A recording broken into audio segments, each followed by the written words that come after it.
Alright, welcome back to Lenz Comic Corner Classic. Let's know classics. This is episode number 3163, Doubleshot number 3057. I had two Batman related trades. First is the second trade for this writer's run for Harley Quinn. The other is the first trade of a two-trade series. Okay, so first that we have is Harley Quinn by Tini Howard, Volume 2.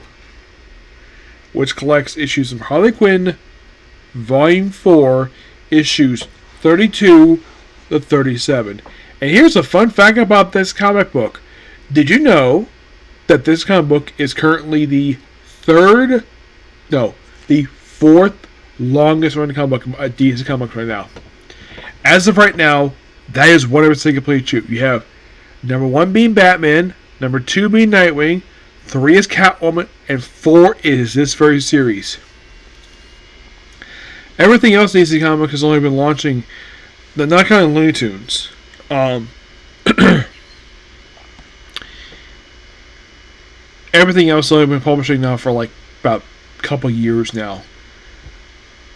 And it is something though, the fact that this book is has the fourth highest number of issues for all the current published titles right now. That is not, let's say, it's not, let's say, a renumbering or restoring like something like a case of Action vs. Detective, but it started issued 1 back in 2021. It's published now for 4 years, and it's almost had 50 issues. It might be over 50 issues by now, but yeah, I gotta praise the fact that it's one of those few comics to actually last this long. And think with Batman and Nightwing, they are the only titles that started with Rebirth that had new number 1s and are still being published. Yeah, without resuming the original numbering or being restarted. And just behind those two is Catwoman. Yep, Catwoman. That started 2 years after those two titles did.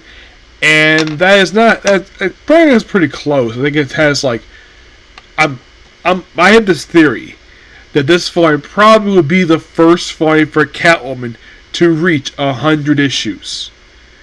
Provided he doesn't axe it first, because this has happened like twice. Like the first this happened was with Volume 2. I'm talking this book in a minute, but Volume 2 was really close. You want to know how close? They were 4 issues away. They were like 6 issues away from hitting issue 100.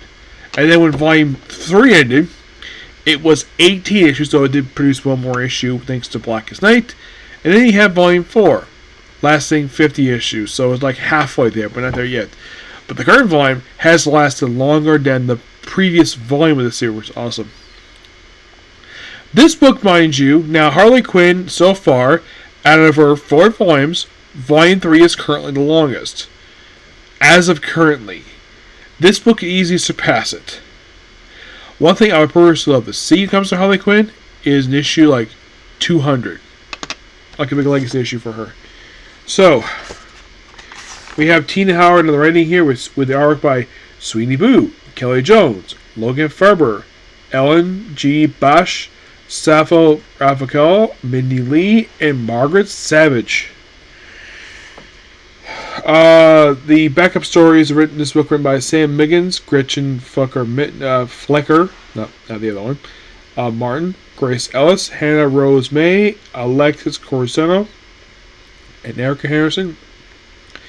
Backup artists: Kelly Jones, Hayden Sherman, Steve Lober, Limos, Steve Beach, and Erica Henderson.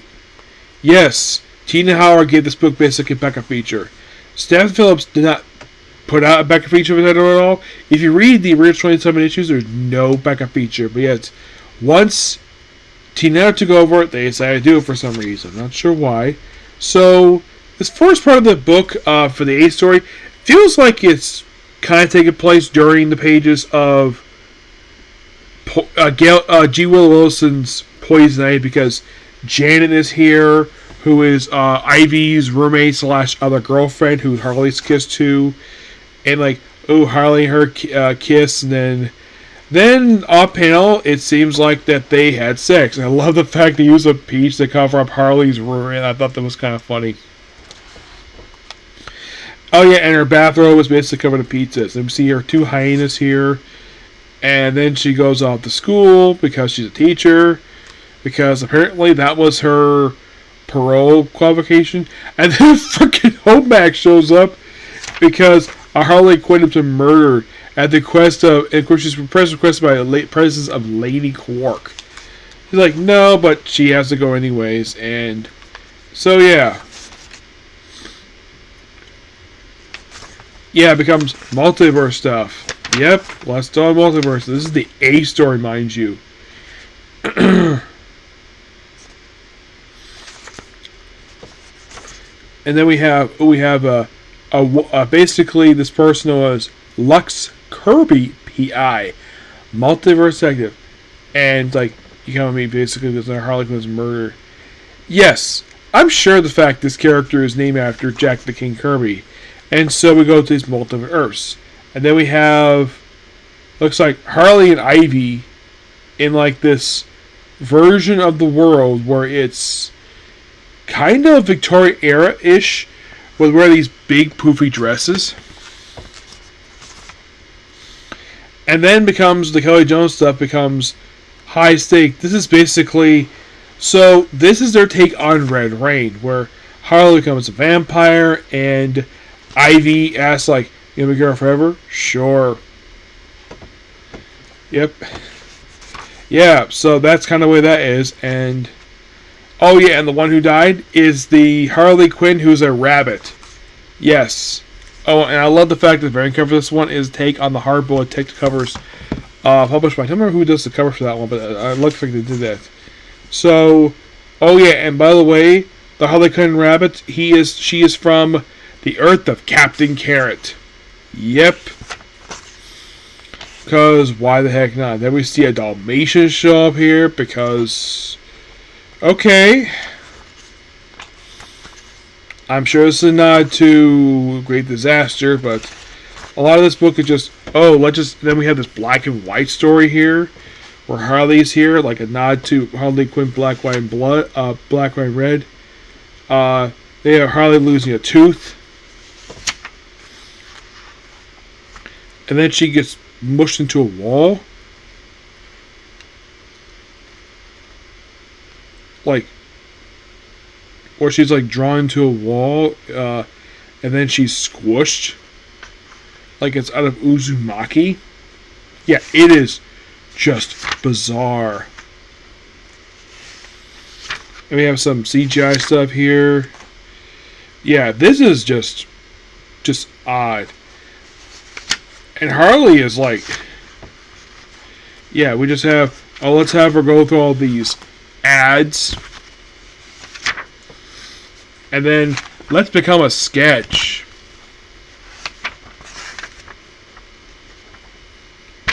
And then have a statue of her pre-Flashpoint look. the look that people actually love her in, despite the fact DC decided to change her outfit for reasons. And then you have Harley and Ivy in bed together, and then more weird stuff here. Did they resolve this little multiverse thing by the end? Of course, yeah, they run to also Killer Croc is here too. Because, of course, we have the tie-ins events of Poison Ivy, just fill in some gaps. You could say some of the issues of these issues of Harley Quinn just fill in the gap between issues in G. Willison's run for Poison Ivy. And eventually, Omax ended up basically turning against Lady Quark in here for reasons. Then we have Harley, who's a barbarian. Because why not? Yeah, a barbarian who's muscular. Yep.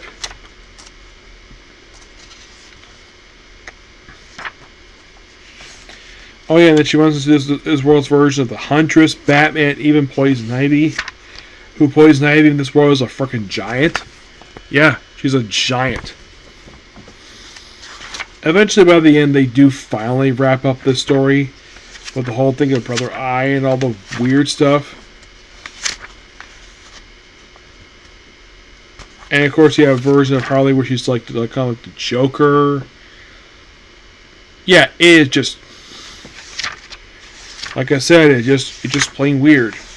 I can tell what's going on, but my gosh, it's just so weird. And then she runs to multiverse versions of the Joker, where first she runs into, get this, Golden Age Joker, Jared Leto Joker, and then it's, I kid you not, Cesar Romero Joker for 2 panels. Actually, that's Jack Nicholson Joker. Cesar Romero. This is Batman Universe. Death of the Family. This one here, I think that's Bronze Age Joker. And like, oh, you're safe. And then Harley wakes up when she's like hanging out of bed. And then we have something thumping on her TV, like it's something out of the ring. And then the book ends with her throwing out the window. More bizarre stuff here. Get this book at 8.5 out of 10. Yeah, that's the thing. That's Harley Quinn is just weird. It's not bad. It's just weird. And I love St. Phillips Road. That was amazing. Yes, I will begin next time because I want to basically put this over behind me soon so I can move to somebody else. Next, we have from Tom King. We have The Penguin, Volume 1, The Prodigal Bird. Yeah, I've actually found this week at Mojo Books for $10. This week, original cover price, this thing was like $20. Yeah, someone decided to sell this to Mojo Books, and I bought it from them because I thought it was like, ooh, a recent book. Yeah, written by Tom King, who does the first 7 issues of this book. Book lasted for 12 issues, mind you. 8 issue series done by Chip Zdarsky. They do the backup feature for Batman in here. Yes, from Batman 125 to 127. This is, I think, I believe this is still set. This series came out during the start of the run by, I think it was just as Chip Zdarsky was starting off the run. Of course, the issues were reprinted as Penguin number 0. Mostly put, the story is the whole thing that the Batman says the Penguin apparently is shot and apparently killed, but then flees town. And throughout this, basically, he is trying to get back to Gotham, and he's trying to get back to the status quo. Now, when I first heard about this title, I'm like, I thought we would get a series. I'm like, the Penguin makes a lot of sense. He's interesting, and the fact that he's a aristocratic criminal who's got a lot of stuff for him. I kind of wish this book was a little bit longer than it was. This book was surprising 12 issues. And then as this book ended, they launched Two-Face by Christian Ward. And that's been interesting in a nutshell. Christian Ward also, he does a cover for this book, which is amazing. So, by the way, the other artists in this book are Rafael De Caro, Steven Sabic, and Belen Ortega. The cover art is done by Carmine de Gavacago. Yes. So, like a lot of this, basically, he's left town, he's been shot, and this is where so, he is effectively, like, trying to get back to where he was. So then he runs into an acquaintance of his, which they later sleep together. And then we see this one with the federal agent, basically has, and here's the thing, this agent works for Waller. Yes, Waller. By the way, Tom King has nothing to do with this. This book has nothing to do with building up absolute power. It just, Waller is here because they want to hire Penguin for something. Oh yeah, and also the fact that she swears a lot. Of course, Penguin is obviously in the umbrella with them, so he is slowly making his way back to Gotham. So he has to flee town because he got shot in Batman. And we have a little bit of his past here. A lot of really good stuff. I do recommend checking this book out. The book is just amazing. Like a lot. So I'm going to show like a little images, a bit gross, but like him beating people up, and then at one point in the book he runs into old outsider group villains, the Forces of July. Yes, a group who actually once buried alive by the outsiders and who later came back. Yes. Why Tom King at the moment? I don't know. And they also mentioned apparently he doesn't have any goons at the moment because they all apparently decided to leave and join Catwoman. because I mentioned Gotham War. That's why I fact Tom King didn't write it, but my guess is because if he didn't reference Gotham War, his editor probably tell him basically he had to have Gotham War reference.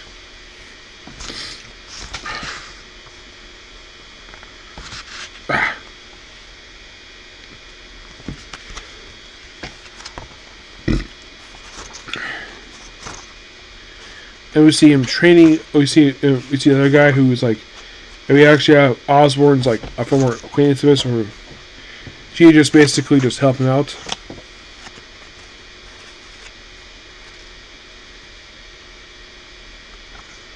Yeah.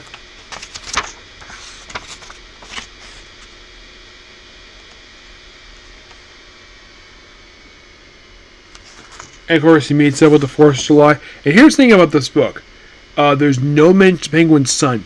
He's nowhere in this book at all.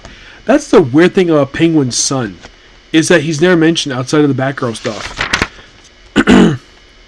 Oh, by the way, here's the 4th of July all in suit again. My guess is Tom King threw him in because they work for the government. He once worked for the government, aka working for the CIA. So they have him flying back to Gotham. And they meet up with so-called the X at the say this luxurious hotel. And meet up with Lisa. Lisa St. Clair. Which if they chat for a bit, basically it's like, yeah, and then of course where basically his bodyguard is basically like knocked out by her bodyguard. And some people get arrested here, and then of course this Lisa St. Clair looks like maybe that she's gonna sleep with him, but nope, doesn't go anywhere at all. By the way, issue 5's cover is also the cover for the trade paperback. Yep, because it's a cool cover. And then for some reason Tom King threw in the Black Spider. Yep. Oh, I also love the fact they use the same font as Batman the Anim, like a very similar. This is where I love the font he uses here. It's awesome. I love this. Yeah, Black Spider is interesting because he's not that big a Batman character. I mean, what's the most stories thing they have with him? He joins the Suicide Squad. He dies on a mission, and that was pretty flashpoint. Then we have the guy who's a bodyguard for Lisa. Apparently, he's gay. Okay, for reasons. Oh, I love this page here. Batman's name behind the Black Spider. That is so awesome. Yep, and then Batman fights Black Spider. Black Spider is basically like he's basically Punisher for Batman, except he just kills drug dealers. There's no Supergirl, just drug dealers. So, and by issue 5, basically they're ready to go back to Gotham City. As the thing up, and then we have a flashback of when Oswald worked for a bar where he's serving a drink to Carmine Falcone, who later splashes glass in his face because he doesn't like him very much. Though he later comes to regret that when he takes their power.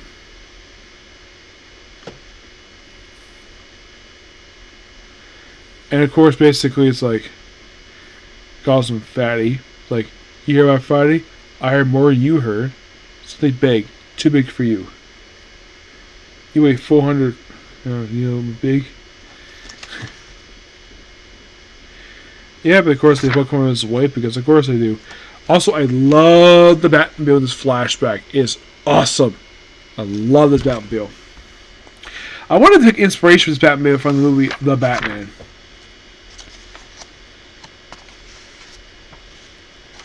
Yep, so Batman, of course, obviously shows up here because Tom King basically, well, he wrote Batman, so.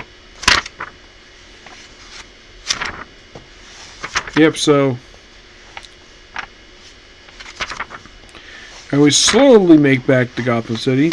Like, is back to Gotham City? I think he is. Yeah, because Batman's here, so of course he's back to Gotham City. And he, of course, gets his umbrella. Because, gotta get the whole thing with And of course, then we see him in a bath with Lisa.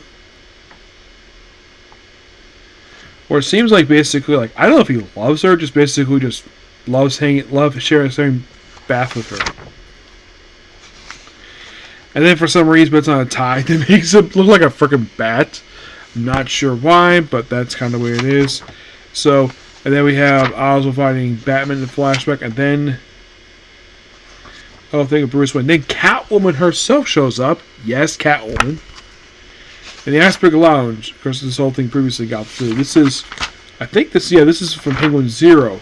This is all done by Dardesky, where we see his guy. Actually, it's not saying is the guy. That's the Asian Catwoman, who actually was the second Catwoman, who also actually during G.V. Valentine's run, when they kind of outed Catwoman as bisexual, despite making everything with this at all.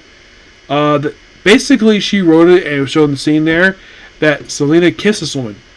And basically, his guy response was that for me or the suit? The reason why she became Catwoman because Selena was a crime boss during that book. But great to see her again, the fact they brought her back. And bringing the Underbroker, which is a character created by James Tynion. It's a nice story here. It just feels nice, good gap here. Overall, really good book. I love this book. I give this book 10 out of 10. It was really good. So that is pretty much a particular review. Please be sure to like, comment, subscribe, turn notifications. I'm just going to go ahead and watch. I love Amy Rich, probably join my former students going Dungeon Depths. I'll probably just review that and call it a night, okay?